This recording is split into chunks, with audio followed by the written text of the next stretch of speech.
All right, enough previews. In fact, I'm all previewed out, Jules. How about some quick hits? Let's go, Gab. Chelsea have given Christian Pulisic the number 10 shirt. Jules, is this a big deal? I love it. I think number 10 is still very special. And I think I want... Don't look at me like this. As a romantic, I want to believe that you give your number 10 to your best player, pretty much. I know it's not always like this, but I think if you're Christian Pulisic right now and you have the number 10, you feel epic. You feel like, yeah, let's go, bring it on. I love it. I love it. Good on them and good on him. Liverpool haven't bought a starting quality player. I mean, you're a bit harsh there, but since Fabinho, and I listened 2 years ago, this is your words. It's not harsh. It's I know, but okay. Who have they bought in the last 2 years? Klopp says it's because they're a different club. They're not owned by an oligarch or by a state and this and that. Is he being fair or is he just a bit whining because he hasn't got really the recruitment that he wanted? Facts, and we touched upon this on Monday. If you know the blogger Swiss Ramble, he has an excellent thread explaining why Liverpool are in this situation, and they're in this situation because obviously they've been hit by the pandemic. People might say, well, how is it possible? They make all this profit. That's accounting profit. That's not cash flow. Yep. Liverpool have very low working capital, and part of the reason they have low working capital is they don't have an Abramovich or a Mansour who just pumps cash into the club. And although you can't really do that anymore. I mean, this is like no, but you can do it on a cash basis. Yeah, this is a cash issue. It's not an FFP issue. It's purely a cash issue. And also FSG, the owners, haven't been willing to take on more debt. Basically, they're running the club like you would run a business, which is funny because they're businessmen. Your pal Gareth Bale is in the news again, with the Telegraph suggesting Real Madrid are happy to pay half his wages if somebody takes him on loan. Other reports say they'll let him go for $25 million.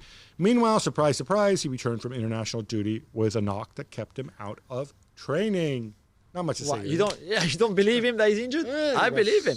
He came out with words and said, I want to go. It's Real Madrid who didn't want me to go before. Right? They blocked my move last summer to China. They did this, they did that. I think it's not difficult, is it, for everybody to agree? Either you just free him and he can go wherever he wants if he wants to, or you try to sell him. But I don't have the feeling that Real Madrid are really pushing to sell him either. That they don't really do everything they can to do so. Otherwise, he would have gone, no? No, because he says he wants to play, he wants to play, he wants to leave, he wants to play. Why if you is he want to not leave, leaving? Take a pay cut. Nobody can afford you. But and surely then stop he knows blaming that. Real Madrid. Surely he knows that. So when he says, I want to leave... So maybe he doesn't want to play. I notice I know you're part Welsh, but at this stage, man, we're going to get to the point where he's just going to wait and run out his contract and then go somewhere free. Though. He needs to play. Luis Suarez took to social media, Gab, to slam what he called fake news. What was he talking about? Beats the hell out of me. I mean, the picture showed him training with Barcelona, so maybe the fake news is that he's left Barcelona to go to Juventus. But surely there was some truth in that, right? They were. I mean, I think we know for a fact that they've been talking to Juventus, and there was a whole business with him getting an Italian passport because the rules in La Liga are different than in Italy. Obviously, not an EU player. I'm assuming he's referring to that. I don't know. Wouldn't it be a great story if this actually part of the whole power play, which nobody said was a power play. In the end, Messi says, you know what? Let's keep Luis another year.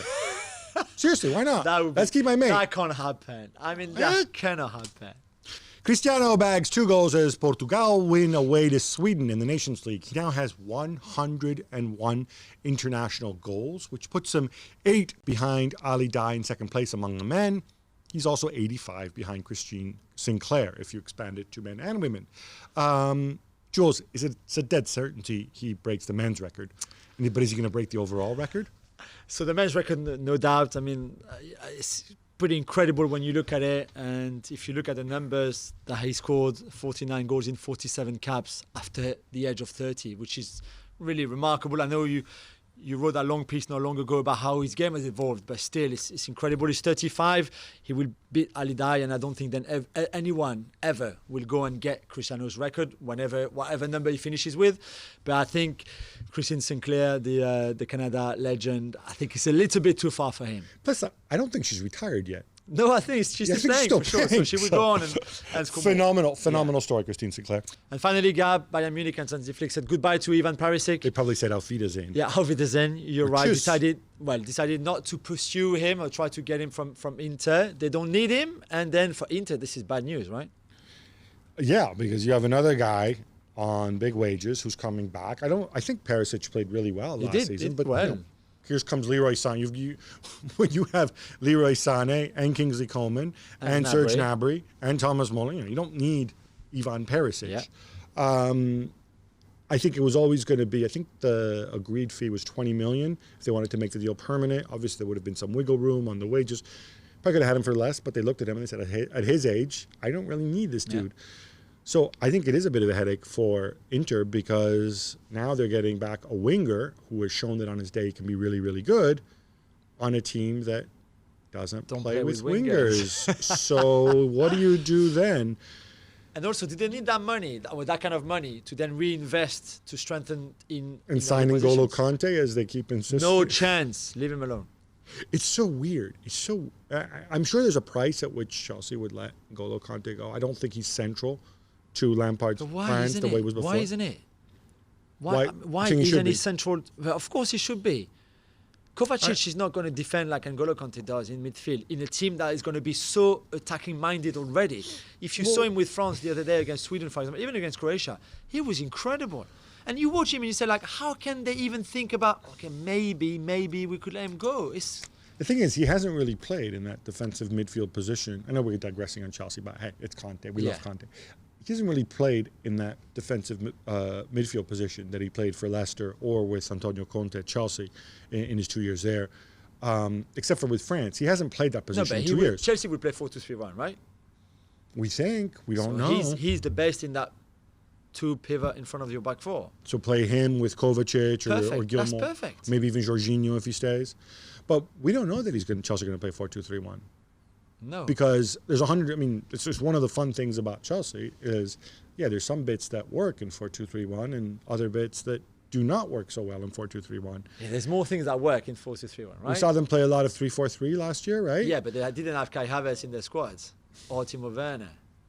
Well, Timo Werner is not your problem. You've assured me he's going to play center forward. So the so dude's going to play regardless. Behind him, or Mason Mount behind him, or whoever. Or Hakim Ziyech. Or Hakim Ziyech behind him. But even if you play 4-2-3-1, there's still enough room for Pulisic and Havertz and Ziyech. I generally don't know. And Kanté behind. I think this is something we're going to revisit. This quick hit was supposed to be about Hansi Flick and Bayern. So Bayern don't need him. Inter, I don't know if you can adapt him to play as a second striker, but then you already have Alexis to back up Lautaro and Lukaku. I don't know. Can we think of a Premier League team? Let me think.